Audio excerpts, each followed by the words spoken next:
When you hear this sound, you'll know it's time to turn the page. Now, let's begin our story. Tele Story presents Dragon's Lair. Long ago, in the days of dragons and fairy princesses, there lived a famous knight. His name was Dirk, but everyone knew him as Dirk the Daring, for he was very brave indeed. Whenever people in the village needed help, Dirk would rescue them. But fame and fortune were not important to Dirk. Helping people was something Dirk did because it made him feel good.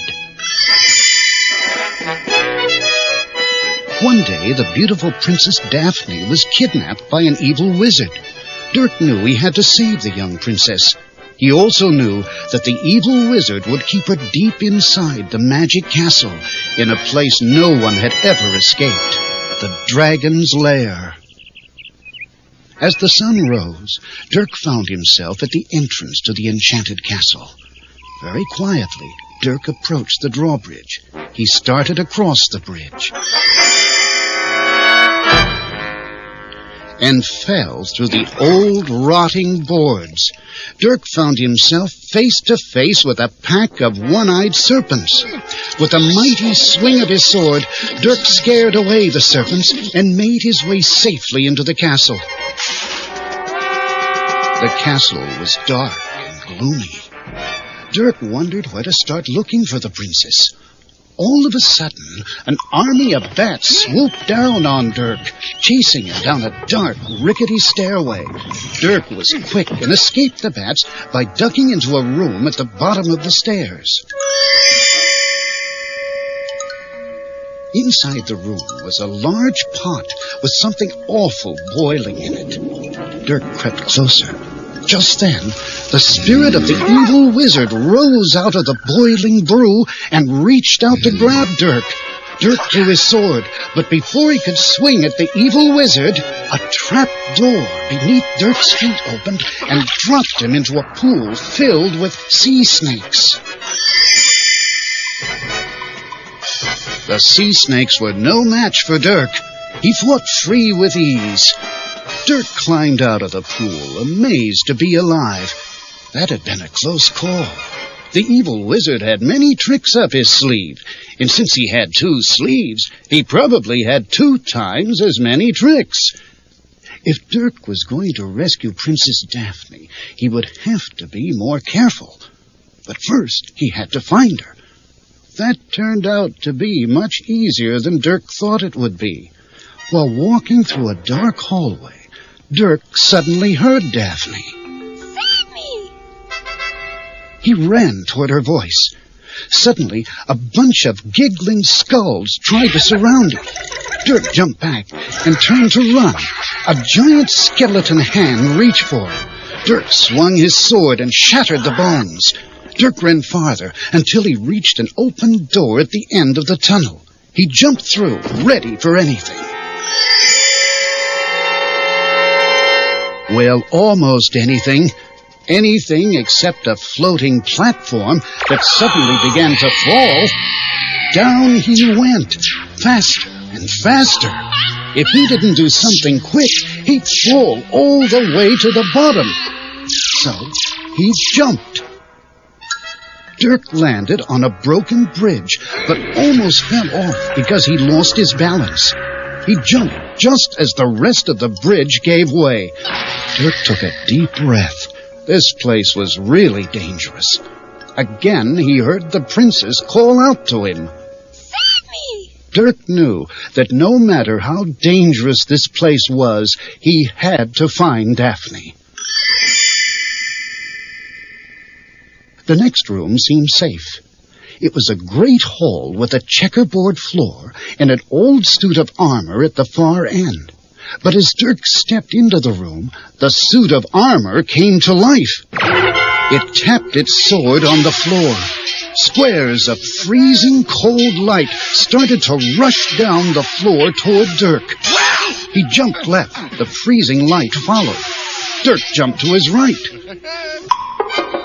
So did the light. It was like playing hopscotch. Except if you missed, you would be turned into a nightsicle. Dirk had to get closer to that suit of armor. He kept jumping and jumping. When Dirk got close enough, he raised his sword. So did the suit of armor. They swung their swords at the same time.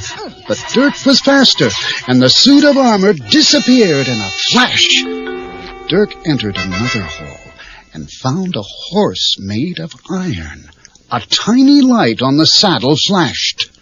Dirk climbed aboard. And the horse began to race through the castle. Dirk controlled the horse by moving the light left or right. Ahead, there was a brick wall. Dirk was about to turn when a wall of fire appeared on the left. Which way should he go? Right, right. Suddenly, the horse lost power and fell to the floor. It bounced to a stop that sent Dirk flying. He landed safely and continued to look for Daphne. Dirk found himself at the bottom of a spiral staircase. He was halfway to the top when a gang of giddy goons appeared. They charged Dirk, swinging their sharp goony swords. Dirk was ready for it. A tiny light on the saddle flashed. Dirk climbed aboard. And the horse began to race through the castle. Dirk controlled the horse by moving the light left or right. Ahead, there was a brick wall. Dirk was about to turn when a wall of fire appeared on the left. Which way should he go? Right, right. Suddenly, the horse lost power and fell to the floor. It bounced to a stop that sent Dirk flying. He landed safely and continued to look for Daphne. Dirk found himself at the bottom of a spiral staircase. He was halfway to the top when a gang of giddy goons appeared. They charged Dirk, swinging their sharp goony swords. Dirk was ready for them. Just as the goons were about to get him, he swung his sword. The giddy goons were no longer giddy. They weren't goons anymore either. They were gone. When Dirk reached the top of the stairs, he found a door that was hot to the touch. Dirk wondered if perhaps the dragon was behind the door. Oh? He kicked it open and jumped inside. Uh-oh. He landed on a small plank high above molten lava and fire. Magic ropes swung back and forth. There was another plank and door on the far side of the room. Dirk waited for the closest rope to swing near. Then he jumped and grabbed it. Dirk let the rope carry him until he could reach the next one. This rope carried him to the third, and the third carried Dirk to safety. As he entered the next room, Dirk looked about. Sammy! Daphne's voice sounded very near. Dirk walked a short distance. A strange growl came from behind him. Dirk turned around quickly and stepped backwards. That's why he never saw the large hole in the floor, and he backed right over the edge. He fell into darkness, sliding down a long, winding tunnel. He landed on a big pile of gold coins, right next to the sleeping dragon. Dirk swallowed hard. Quietly, Dirk got to his feet.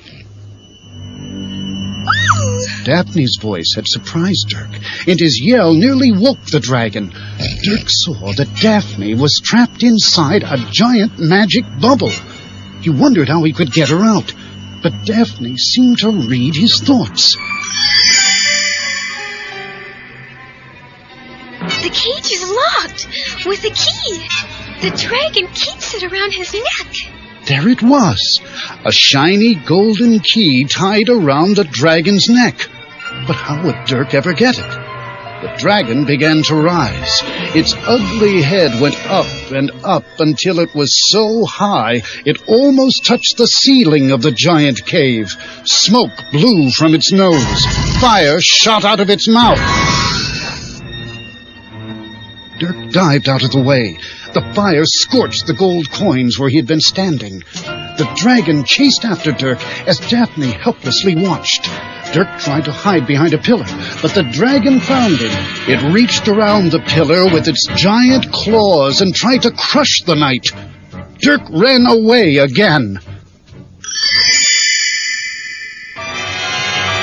The dragon spotted Dirk and started to chase him.